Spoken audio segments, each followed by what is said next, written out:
Hey guys, I'm Chris Peach from MoneyPeach.com and 1AZ Credit Union, and I show people how to create a budget, how to save more money, and how to pay off debt. In this video, I'm going to be walking you through the Home Equity Line of Credit, or the HELOC.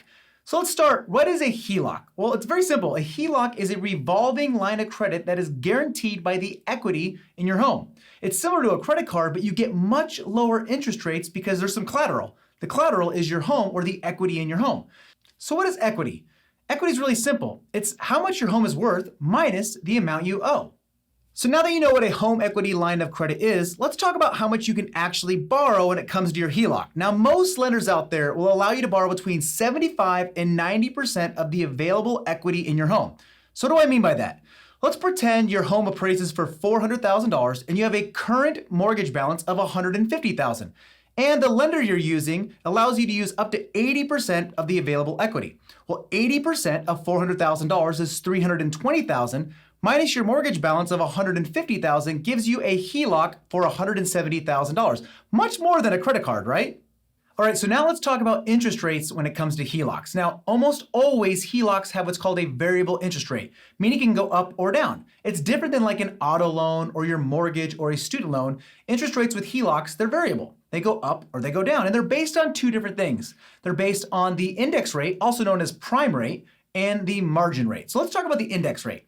The index rate is simply a financial indicator that banks and credit unions use to determine what the rates are going to be on things like mortgages or any kind of consumer loan products, including a HELOC. So for example, you might see an index rate of 3.5%. Now let's talk about the margin. The margin is set by the bank or the lender, and it's based on your credit worthiness.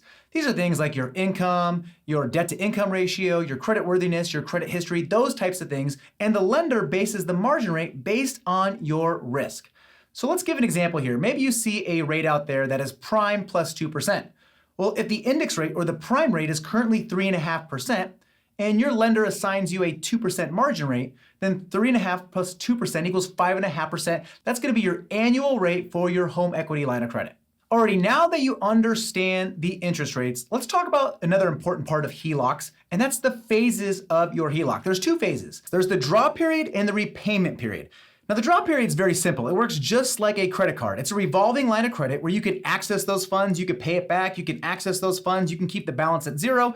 Just like you see with a credit card, that's the draw period of a HELOC. Now, during that period, you're going to be making principal and interest payments just like you would with a credit card. Now, once that period expires, you're going to move into the repayment period. Now, the repayment period is where the loan actually goes from a revolving loan into an installment loan, and it looks just like you would see like with a car payment or a mortgage, where you're going to pay monthly principal and interest payments to satisfy the balance of the loan. So let's do a little example here. Let's say you get a 25-year HELOC. What that looks like is you might have a 10-year draw period followed by a 15-year repayment period.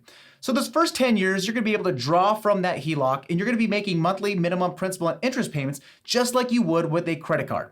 Now, during the repayment period, the last 15 years, the lender is going to set you up with monthly principal and interest payments to satisfy the loan. Pretty simple, right? All right, so that's the basics when it comes to a HELOC, but what do people use HELOCs for? Well, the most common thing I see is people like to use a home equity line of credit to do some home repairs, some updates, or some home improvements. And it makes sense, utilizing the equity in your home to increase the value of your home by doing home improvements. Maybe you put in a pool, update a backyard, remodel a kitchen, whatever it might be. Home improvements are usually the number one reason people take out a HELOC. Another reason people take out a HELOC is to pay for college expenses.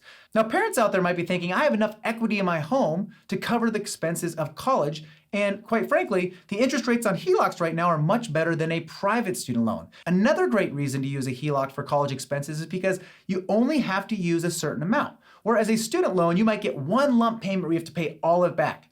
With a HELOC, maybe you only need $20,000. Well, you just draw $20,000 off of your HELOC and that's it. Another popular way people are using their HELOCs is they're paying high interest debt off using a low interest HELOC. Now, there is some risk involved here because a high interest credit card has higher interest because it's unsecured debt. So when you're trading high interest debt for low interest debt, there is some risk involved. You're taking the high interest unsecured credit card debt, you're paying that off, but you're actually moving that debt into your lower interest secured debt. Meaning, if you miss monthly payments with a credit card, your credit worthiness, your credit history, your credit score is hurt. However, if you miss payments with your HELOC, now your home is in jeopardy. Although it's a very common practice, I would suggest you understand why you got into credit card debt in the first place, before moving that credit card debt into your HELOC. And finally, a great way to utilize your HELOC is to use it for an emergency fund. Now, an emergency fund is technically 3 to 6 months worth of emergency expenses. This could be anywhere from $10,000 to $20,000. However, it's hard to save up $10,000 to $20,000, and during that time period, you might need something to fall back on. Most people fall back on credit cards, but those usually come with a high interest.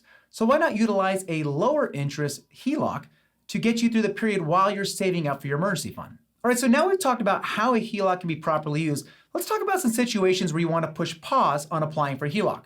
First reason is to save up and pay for a vacation. One of the worst reasons to use a HELOC is to pay for a vacation. You never want to use any kind of debt to pay for leisure activities, especially with a vacation. One of the worst things you can do is bring your vacation home with you in the form of debt payments that go on and on and on. If you're using debt to pay for leisure activities, you need to go back to your budget and have a better plan. Also, you don't want to open a HELOC if you don't really plan on borrowing that much money. What do I mean by that? Well, maybe you're only looking for $5,000 to $7,000. Well, getting a HELOC, there's a process involved. You have to apply for it, you have to get an appraisal on your home, there's underwriters, and there's going to be fees associated with opening up that HELOC. If that's the case, it's better to push pause on the HELOC and maybe focus on a different area to borrow that money. Alrighty guys, that is everything I have for you on home equity line of credits, also known as the HELOC. And if you found this video helpful, do me a favor, hit the like button, share this, leave a comment, spread the word. We're trying to help as many people out there as possible make the best financial decisions for their future. We'll see you guys in the next video. Take care.